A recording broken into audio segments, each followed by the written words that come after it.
즐거운 휴가를 보내려면 무엇보다 건강을 챙기는 게 우선이죠. 그런데 날이 뜨거운 요즘 자칫하면 피부 건강에 무리가 갈 수 있다고 하는데요. 오늘 닥터헬스에서는 휴가철 피부 건강을 지키는 방법에 대해서 세란병원 민혜연 가정의학과 전문의와 함께 자세히 짚어보겠습니다. 안녕하십니까? 안녕하세요. 아무래도 이제 여름철에는 기온이 높다, 뜨거워서 살이 익는다 이런 생각을 하시는 분들도 계신데 여름철과 피부 어떤 관계가 있나요? 네, 여름철에는 아무래도 자외선이 매우 강하기 때문에 이로 인한 피부 손상도 쉽게 일어날 수가 있습니다. 예. 주근깨나 기미, 잡티 같은 색소 질환이나 일광화상의 위험성도 높게 되고요. 또 자외선에 오래 노출이 되면 피부암과 같은 위험한 질환에 걸릴 확률도 증가하게 됩니다. 또 덥고 습한 날씨 때문에 땀을 많이 흘리게 되는데 위생 관리를 잘 하지 못하면 무좀이나 어루러기 같은 피부 진균 질환도 쉽게 발생할 수 있습니다. 네, 자외선이라든가 습기가 제일 좀 조심해야 할 그런 요소들인 것 같은데 또 이맘때면 휴가를 많이 가시잖아요. 그렇죠. 휴가철 피부에 독이 되는 그런 원인들 어떤 것들이 있을까요? 몇 번이나 계속 강조하게 되겠지만 네. 아무래도 제일 중요한 건 자외선이 네. 되게 될 거고요. 또 피부 노화의 주범일 뿐만이 아니고 세계보건기구에서도 1급 발암물질로 지정한 피부암의 가장 위험한 위험 인자 중에 하나거든요. 네. 그래서 이런 자외선을 차단하는 것만으로도 약 80% 정도의 피부암을 예방할 수 있다라고 하고 있고요. 실제적으로도 요즘같이 무더운 날씨에 자외선에 강하게 노출이 되다 보면 피부암이 걸릴 확률도 확실히 증가하게 됩니다. 또 피부의 노화 또한 촉진을 시켜주기 때문에 탄력이 없고 주름진 피부를 만드는 주범이 되기도 하고요.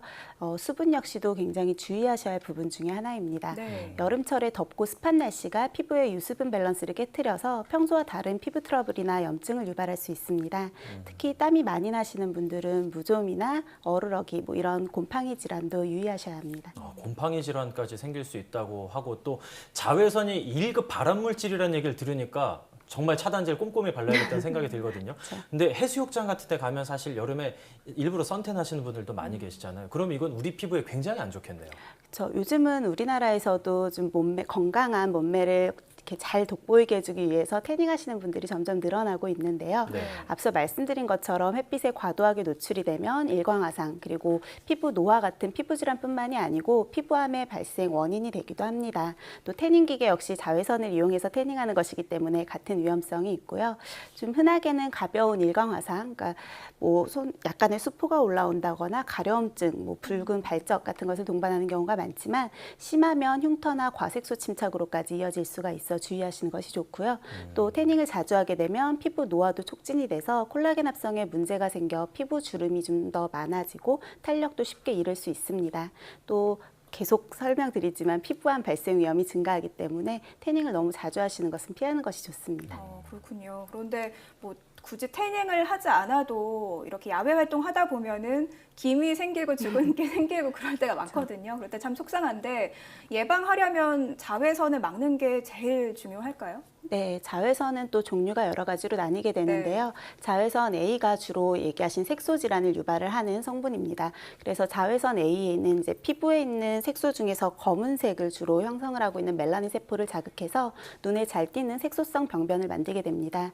이 자외선 A는 섬유는 물론이고 유리창이나 벽도 잘 투과하기 때문에 실내에서만 활동하시는 분들도 기미나 주근깨가 충분히 생기실 수 있습니다. 조심해야겠네요. 네, 또 자외선 B 같은 경우는 일광화상을 주로 유발을 하게 되는데요. 이런 일광화상을 유발하는 경우에는 처음에는 피부가 붉게 달아오르고 또 부종이나 막이 얇은 수포가 생길 수도 있고요. 경우에 따라서는 간지러운 증상이나 따가운 증상을 동반하기도 합니다.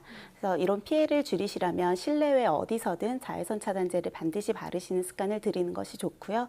또 자외선이 몸이 젖어 있을 경우에는 피부에 있는 물방울에 의해서 반사가 돼서 몸에 더 강하게 노출이 되거든요. 네. 그래서 물놀이 하신 후에 젖어 있을 때는 반드시 물기를 다 닦아내시고 새로 자외선 차단제를 발라주시는 것이 좋습니다. 저는 아직도 생각이 나는 게 23살 때 제가 해수욕장을 처음 놀러 갔는데 그때 네. 자외선 차단제 이런 걸 모르고 마냥 놀았다가 등이 완전 다 익어버려 살이 그 자리에서 벗겨진 적이 있었거든요. 네.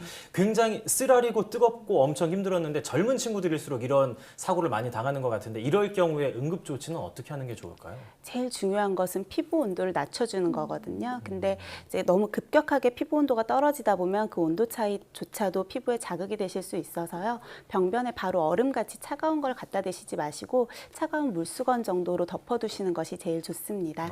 또 표피에 손상이 없고 화상이 심하지 않은 경우에는 수딩젤이나 알로에, 오이와 같이 수분감이 많고 진정작용이 뛰어난 제품을 이용해서 쿨링시키는 것도 좋은 방법입니다. 네, 뭐 피부가 많이 달아올랐다고 해서 바로 얼음을 갖다 대는 건 오히려 자극이 될 수 있으니까 조금 부드러운 젤 같은 걸 이용하는 게 좋을 것 같네요.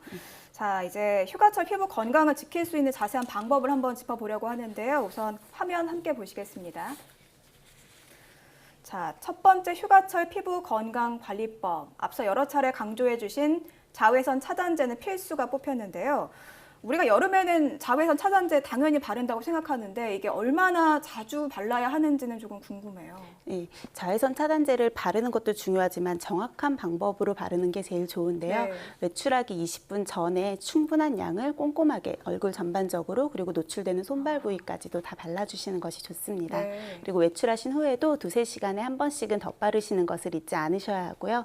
또 자외선 차단제뿐만이 아니라 모자나 긴팔 상의, 또 눈 건강을 위한 선글라스 같이 다른 소품을 잘 활용하시면 건강과 패션 두 가지를 한꺼번에 잡으실 수 있습니다. 우리가 보통 이제 정말 밖에 나가기 직전에 바르긴 하는데 20~30분 전에 미리 바르는 게 네, 15분에서 네. 20분 전에는 바르시는 것이 좋습니다. 자외선 차단제에 대한 이야기를 짚어봤고요. 그리고 두 번째 어떤 내용이 있는지 화면으로 함께 만나보시죠. 두 번째 건강관리법. 휴가철 패션 컬러는 카키색, 파란색. 패션 컬러. 우리가 어떤 색의 의상을 입는지도 중요한 요소인가요? 네, 여름철에 이제 더워 보인다고 밝은색 옷들을 입으시는 분들이 많으신데요. 사실 흰색 옷은 자외선을 반사하게 되기 때문에 흰색보다는 약간 색이 어두운 그린이나 블루 계통의 옷을 입는 것이 자외선 차단 효과가 더 큽니다. 또 요즘은 UV 프로텍션 팩터라고 해서 섬유에도 자체적으로 자외선 차단 효과를 표시하기도 하는데 보통은 이 팩터가 30 이상인 제품을 선택하시면 옷만으로도 어느 정도 자외선 차단 효과를 누리실 수 있습니다. 네, 옷에도 조금 신경을 쓰면 피부 건강에도 도움이 된다는 말씀이신데요. 자, 그럼 세 번째 관리법 화면으로 한번 만나보겠습니다. 자, 세 번째 피부 건강 관리법. 제모는 최소 2주 전에 할 것 이렇게 나왔는데요. 보통은 제모를 휴가 앞두고 조금 급하게 하지 않나요? 2주 전에 미리 하는 게 좋습니까? 네, 이제 여성분들이 특히나 여름철에 휴가를 앞두시고 뭐 제모나 왁싱 또 반영구 시술 같은 것들을 받으시는 경우들이 많이 많은데요. 하시죠? 네. 이런 시술 직후에는 피부나 모낭 주변에 미세한 상처가 발생하게 됩니다. 따라서 위생 관리에 더 신경을 써주셔야 하고요. 또 제모 직후에 바닷물이나 수영장물이 바로 닿았을 경우에는 접촉성 피부염이나 모낭염이 발생할 가능성이 높아 주의가 필요합니다. 또 이런 상태에서 자외선에 노출이 되게 되면 평소보다도 색소 침착이 발생할 확률도 더 올라가게 됩니다. 네. 제모도 미리미리 해야 된다는 것까지 짚어봤고요. 또 네 번째 어떤 것들이 있는지 함께 화면으로 보시죠. 네 번째 피부 건강 관리법. 틈틈이 수분 보충하기. 물을 많이 마셔주는 게 우리 피부 건강과 관련이 있나요?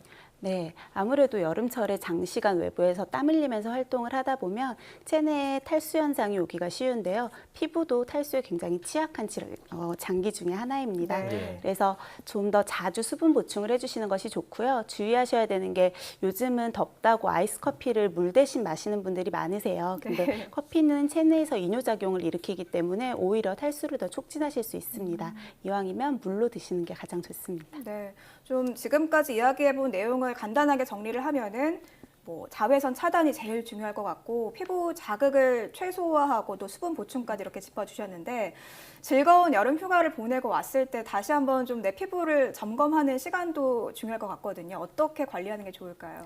네, 아무래도 휴가 갔다 오신 후에는 피부가 좀 지치고 민감해져 있는 경우들이 많거든요. 네. 이런 피부에는 충분한 수분 공급과 피부도 쉴 수 있는 휴식 시간을 주는 것이 좋습니다. 가급적 물을 많이 마시고 수분 보충을 해주시는 것이 좋고요. 또 휴가 후에 피부가 많이 타고 잡티가 생긴다고 해서 좀 급하게 피부과 시술이나 아니면 팩 같은 거 통해서 회복을 하시려고 노력하시는 분들이 많은데요. 피부가 민감하고 손상되어 있을 때 이런 식의 과도한 자극은 오히려 피부에 부담을 주게 되고 아까 말씀드린 색소 침착이나 다른 부작용들이 많이 발생할 수 있어서요. 아무래도 피부에 이상이 있을 경우에는 전문의 진료를 받으시고 또 피부 상태에 따라 적합한 치료를 받는 것이 좋습니다. 충분한 수분 보충과 자외선 차단제로 피부 질환과 피부 노화 모두 예방하시길 바랍니다. 아무래도 이제 피부에 문제가 생기면 그것만큼 또 신경 쓰이는 게 별로 많지 않기 때문에 더욱더 신경을 쓰고 조심을 하는 게 좋을 것 같습니다. 지금까지 세란병원 민혜연 가정의학과 전문의와 함께 이야기 나눴습니다. 오늘 말씀 감사합니다.